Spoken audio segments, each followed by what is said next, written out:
और आज वो जो कर रहे हैं ये विश्वास के साथ बहुत बड़ा घात है। यहाँ 42 लोग शहीद हो गए हैं, शहादत जिनकी हुई है, तो हम तो चाहते हैं कि लोग FIR इनके खिलाफ करें।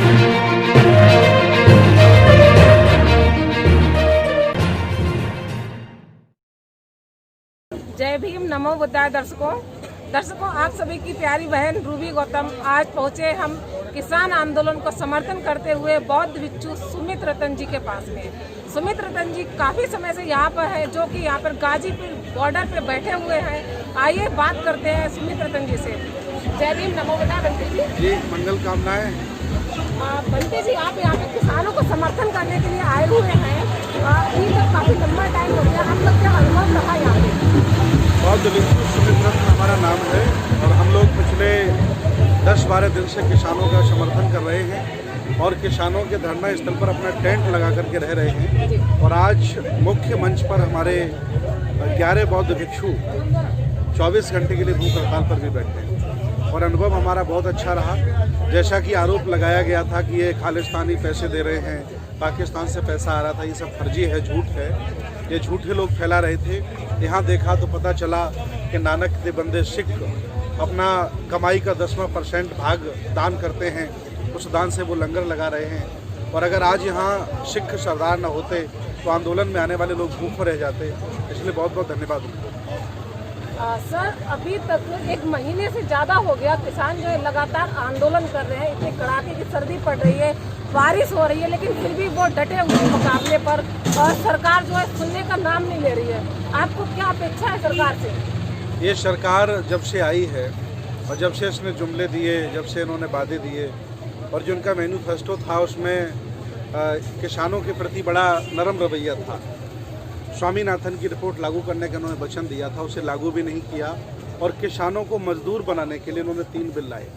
पहला बिल है कि जितनी भी स्थापित मंडियां हैं उनके बाहर अडानी अंबानी की मंडी बने, जो बहुत ही खतरनाक है। सारे किसान मजदूर हो जाएंगे, सारे बर्बाद हो जाएंगे। और दूसरे उन्होंने कॉन्ट्रैक्ट फार्मिंग का फंडा लाए कि जो छोटे छोटे किसान हैं वो एक बड़े किसी व्यक्ति को अपनी ज़मीन दे देंगे, कॉन्ट्रैक्ट फार्मिंग, तो किसान अपनी ही ज़मीन में मजदूर बन जाएगा। और तीसरा जो सबसे खतरनाक काम इन्होंने किया, लिमिट को हटाकर। ये चाहते हैं कि लिमिट हटा दी जाए भंडारण की, तो देश के जो बड़े लोग हैं वो सारे अनाज को भंडारण कर लेंगे और फिर गरीब बेचारा खरीद के खाएगा। गेहूं जो हमें 25 रुपये 20 रुपये किलो मिलता है, ये 100 रुपये किलो बेचेंगे। जो हम टमाटर 10-20 रुपये खाते हैं वो 100 रुपये बेचेंगे। ये कुल मिलाकर के व्यापारीकरण करेंगे और ये जो देश भारत का आम जनमानस है ये बिल्कुल मजदूर हो जाएगा। ये सिर्फ उतना ही कर पाएगा जितना खा सके, जी सके। ये इनकी प्लानिंग है। लेकिन जब हम लोगों को समझ में आया तो हमें बहुत बुरा लगा और हमने सोचा ये देश की हत्या है। ये देश भारत ऋषियों का रहा है, कृषि का रहा है, तो कृषियों पर भी इन्होंने लांछन लगा करके बदनाम कर दिया। आज ये कृषि को भी बर्बाद करना चाहते हैं। तो हमने मन बना लिया कि जब तक ये बिल वापस नहीं होगा हम लोग वापस घर नहीं जाएंगे, वापस अपने बुद्ध विहारों में नहीं जाएंगे और किसानों के साथ यहीं पर बैठ करके हम भी सरकार से लड़ेंगे। ये सरकार अडानी अंबानी जैसे बड़े बड़े लोगों के हाथों से चल रही है। ये सिर्फ नाम मात्र के प्रधानमंत्री हैं। सर, आपको क्या लगता है कि ये सरकार जो है वो अडानी और अंबानी के फेवर में है और अल्पसंख्यक, गरीब, मजदूर, किसान और बहुजनों के खिलाफ है? क्या आपको ऐसा लगता है? देखिए, अगर ये बिल पास होते हैं तो जाहिर सी बात है कि किसान मजदूर हो जाएगा अपनी ही जमीन में।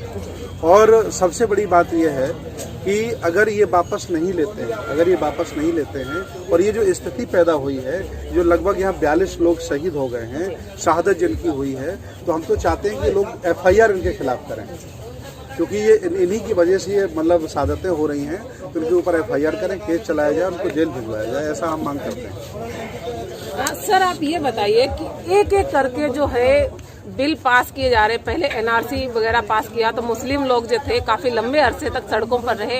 अब किसान आंदोलन पास कर दिया।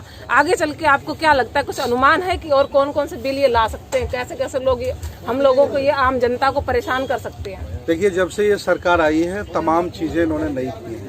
जैसा ये चाहते थे न्यू इंडिया, तो ये न्यू इंडिया हम देख रहे हैं, आपके सामने है कैसा न्यू इंडिया ये दिखा रहे थे। और जब से ये सरकार आई है तब से इनके खिलाफ कई आंदोलन हुए और इन्होंने सारे आंदोलनों को बर्बाद कर दिया, आरोप लगा के, बदनाम करके, दमन करके। ये पहला ऐसा आंदोलन है जिससे ये जानबूझ करके नुकसान नहीं पहुंचा रहे हैं। इसलिए नहीं पहुंचा रहे हैं क्योंकि वो डरे हुए हैं। उन्हें मालूम है कि किसानों के बच्चे पुलिस में हैं, किसानों के बच्चे फौज में हैं, अगर ये दमन करेंगे तो पूरे देश में अफरा तफरी जैसा माहौल हो जाएगा और ये देश फिर गद्दाफी और हुस्नी मुबारक की तरह इन शासकों को घेर लेगा। इसलिए डरे हुए हैं। मुझे तो पूरा विश्वास है कि सरकार के लोग इस समय दवाई खा करके सो रहे होंगे, इनको नींद नहीं आ रही होगी। और मुझे पूरा विश्वास है आज नहीं कल ये दमनकारी सरकार किसानों के दरवाजे में मत्था टेकेगी, मुझे पूरा विश्वास है। सर, जैसा आपने बताया अभी कि यहाँ पे करीब 45-46 के आसपास जो है वो किसान मजदूर भाई सर्दी की वजह से यहाँ पे रोड पे पड़े हुए थे और वो एक्सपायर हो चुके हैं। उनके परिवार वालों के लिए अभी तक सरकार ने कुछ नहीं सोचा। इस बारे में आप क्या कहना चाहिए? उनकी जिम्मेदारी है। ये देश संविधान से चलता है, देश में लोकतंत्र है और विरोध करना, आरोप लगाना ये लोकतंत्र की परिभाषा है।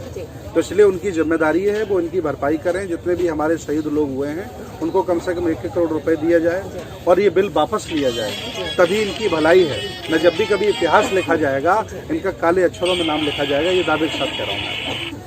बहुत अच्छी बात कही है भंते जी ने कि जो किसान यहाँ पर शहीद हुए हैं उनके परिवार वालों को सरकार जो है 1-1 करोड़ रुपए दे, उनकी भरपाई करे और जितनी हो सके मुमकिन सहायता की जाए किसानों के परिवारों की, ताकि उनके बच्चे जो हैं छोटे छोटे घर में जो बेटी बहुएं हैं वो अपने आराम से रह सके।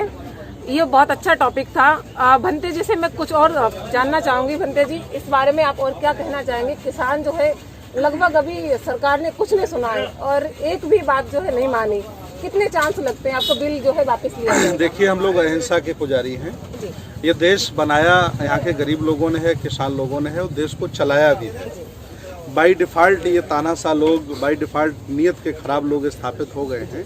वो ये चाह रहे हैं कि हम लोग हिंसा करें, लेकिन हम किसी भी कीमत पर नुकसान नहीं पहुंचाएंगे, क्योंकि ट्रेनें हमारी हैं, रोडें हमारी हैं, बिल्डिंगें हमारी हैं, इनके बाप की नहीं है।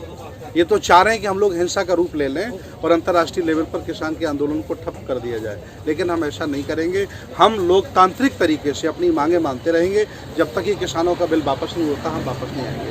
और एक सबसे बड़ी बात है कि जब से ये आए हैं तब से इन्होंने ट्रेनें बेची जो इन्होंने नहीं बनाई थी, जैसे इन्होंने ही बनाई हैं, इन्हें विरासत में मिली हों।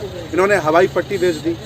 किसी भी हॉस्पिटल में पूरे डॉक्टर नहीं है, किसी भी विश्वविद्यालय में प्रोफेसर नहीं है, बच्चे बेरोजगार घूम रहे, उनके पास कोई रोजगार नहीं है। आइए, और मंदिर में हमें उलझाना चाह रहे हैं, कह रहे मंदिर बना दिया विकास हो गया। मंदिर आस्था का सवाल है, वो विकास नहीं है।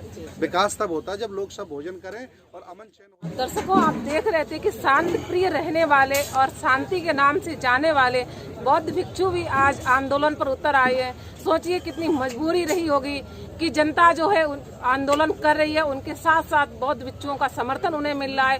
किसान जो है मुकाबले पर डटे हुए हैं।